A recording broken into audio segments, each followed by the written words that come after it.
taking Hindi subject. Yes. And in Hindi subject, now we were on our new chapter. Yes. और chapter को हम हिंदी में क्या बोलते हैं? पाठ.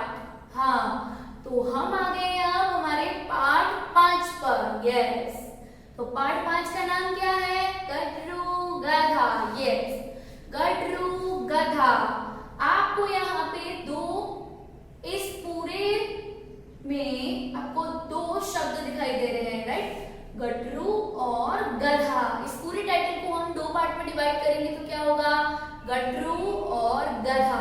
सो इस पूरे के पूरे हमारे पाठ में एक गटरू नाम का गधा है और एक व्यापारी के पास है. वो व्यापारी मतलब सामान बेचने और खरीदने वाला. तो वो क्या करता है? अपने गधे पर सामान लाद कर ले जाता है और सामान लाद कर लाता है. तभी अचानक से नदी में उसका पांव फिसल जाता है. किसका? गटरू का. और जो व्यापारी ने उसकी पीठ पर जो चीज रखी होती है वो पानी में घुल जाती है और गटरू की पीठ का वजन हल्का हो जाता है. पर वो ये गलती बार बार करता है, इसलिए उसे सबक सिखाने के लिए व्यापारी को एक तरकीब करनी पड़ती है. Okay, so I cap the short recap of the story. मैंने आपको स्टोरी जो है वो बहुत शॉर्ट में एक्सप्लेन कर दी है. Now let's see the whole story. तो स्टूडेंट्स, पार्ट 5 गटरू गधा, वो है हमारे पेज नंबर 33 पे. एक व्यापारी था. Yes, one more thing students, हम क्या करते हैं वीडियो में? हम इस पार्ट में आए हुए शब्दार्थ जो है वो भी बोर्ड पर लिख के एक्सप्लेनेशन करते हैं, राइट?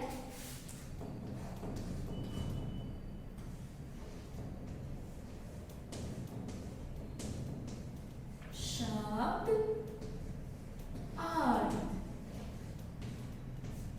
तो सबसे पहला शब्दार्थ है हमारा व्यापारी. तो व्यापारी का अर्थ होता है सामान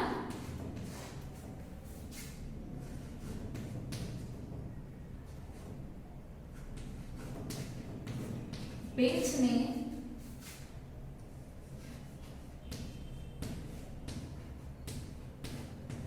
खरीदने वाला. सो स्टूडेंट्स, व्यापारी का मतलब क्या होता है? सामान बेचने खरीदने वाला.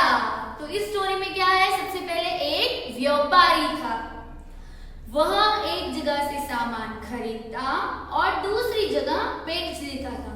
ये जो व्यापारी था वो क्या करता था? एक जगह से सामान खरीदता था और दूसरी जगह पे बेच देता था. उसके पास एक गधा था. यस स्टूडेंट्स, आपको पता ही है, स्टोरी के टाइटल से आपको पता चल गया होगा कि स्टोरी में हमें एक गधा भी देखने को मिलेगा. वो गधा किसका था? व्यापारी का. तो उसके पास एक गधा था. उस व्यापारी के पास एक गधा था जिसका नाम था गटरू. यस, उस गधे का नाम क्या था? गटरू. व्यापारी उसी पर सारा सामान लाता और ले जाता था. यस, ये जो व्यापारी है वो उसी गटरू पर, उसी गधे पर सामान लाता था और ले जाता था. यह हमारा दूसरा शब्दार्थ है सामान.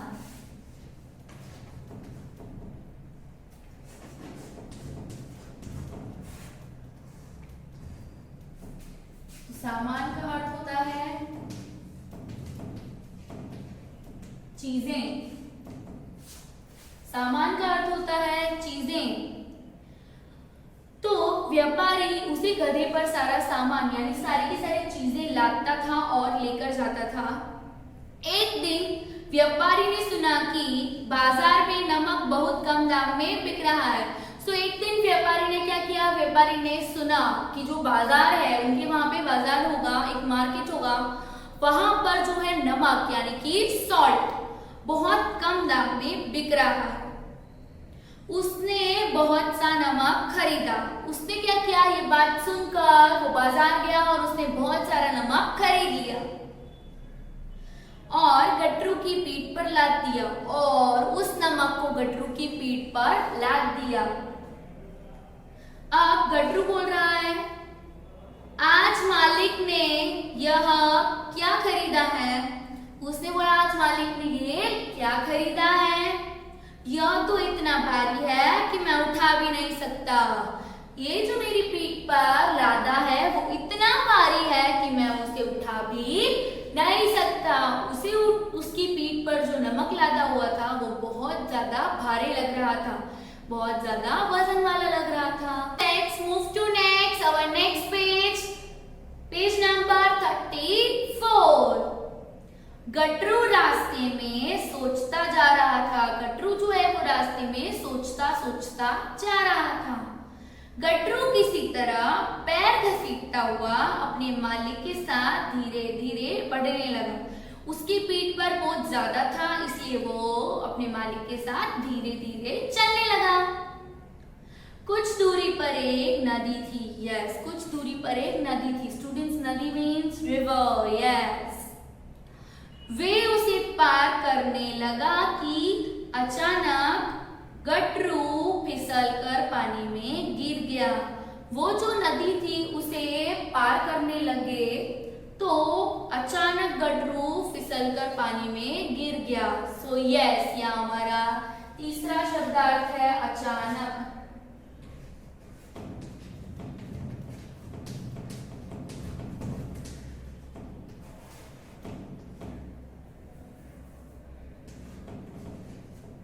अचानक का मतलब होता है एकदम। अचानक का मतलब होता है स्टूडेंट्स एकदम, यानी कि एकदम उसका पानी में उसका पैर फिसल गया। किसी तरह वह उठा, यानी किसी तरह उसने अपने आप को संभाला और वो खड़ा हुआ। गटरू को लगा कि उसकी पीठ का बोझ बहुत कम हो गया है। गटरू को तब क्या लगा कि उसकी जो पीठ का बोझ है वो बहुत कम हो गया है। यस, ये हमारा नेक्स्ट शब्दार्थ है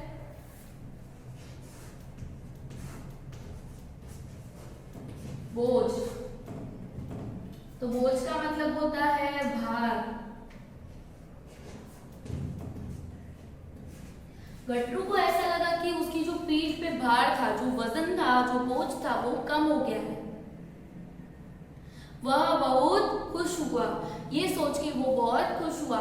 स्टूडेंट्स, उसकी जो पीठ, गटरू की जो पीठ है उस पे सॉल्ट रखा हुआ था, राइट, नमक लिखा हुआ था। तो नमक जो है वो पानी में घुलता है, इसलिए उसकी पीठ का बोझ कम हो गया। जो नमक था वो पानी में घुल गया, इसलिए उसकी पीठ का बोझ कम हो गया। कुछ दिन बाद, यानी थोड़े दिनों बाद, व्यापारी फिर गटरू को साथ लेकर नमक खरीदने गया। थोड़े दिन बाद वापस व्यापारी गटरू को लेकर नमक खरीदने के लिए गया। इस बार भी बोझ बहुत अधिक था। इस बार भी व्यापारी ने गटरू की पीठ पर बहुत ज्यादा ही भार रख दिया था, बहुत ज्यादा ही बोझ रख दिया था। जब गटरू नदी पार करने लगा जब गटरू जो है वो नदी पार करने लगा तब क्या हुआ, वह जानबूझकर फिर उसी जगह पर फिसला, यानी कि उसने वापस उसी जगह फिसला जानबूझकर। तो यहाँ हमारा नेक्स्ट शब्दार्थ है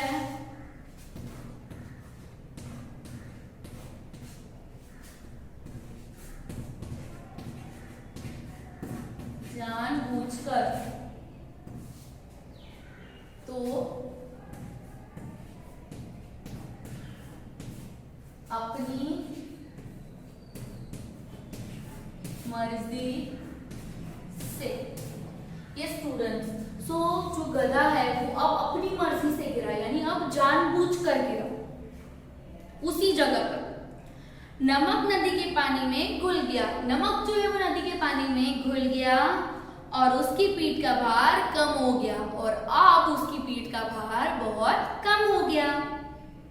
व्यापारी गधे की चालाकी समझ गया। अब जो व्यापारी है वो गधे की चालाकी समझ गया है। और बोला, ठीक है मैं भी इस आलसी गधे को सबक सिखाऊंगा। व्यापारी क्या बोला, ठीक है अब मैं भी इस आलसी गधे को सबक सिखाऊंगा।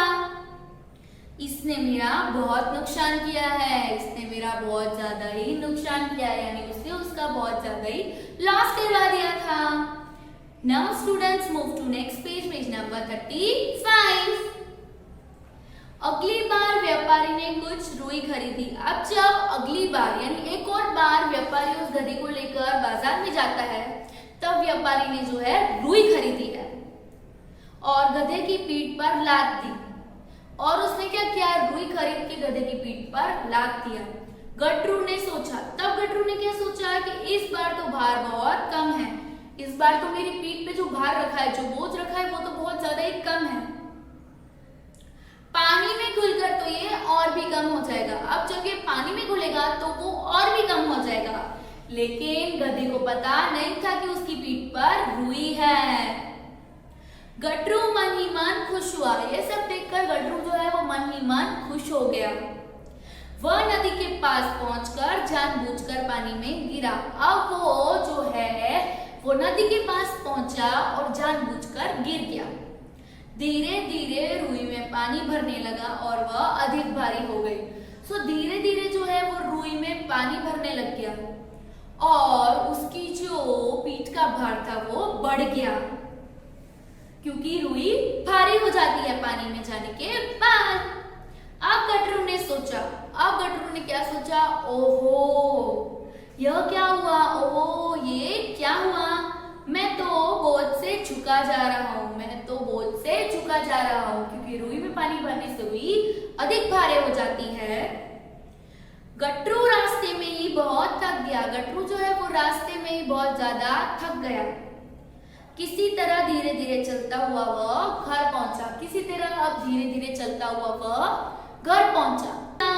हमें इस पाठ से क्या सीख मिलती है, हमें कभी भी गलत काम नहीं करना चाहिए। यस, हमें कभी भी कोई भी काम में कामचोरी या आलस नहीं करना चाहिए। आलस करने की वजह से हमारा काम हो भी नहीं पाता और समयसर पूरा भी नहीं होता और उसकी वजह से हमें अधिक परेशानियां झेलनी पड़ती है।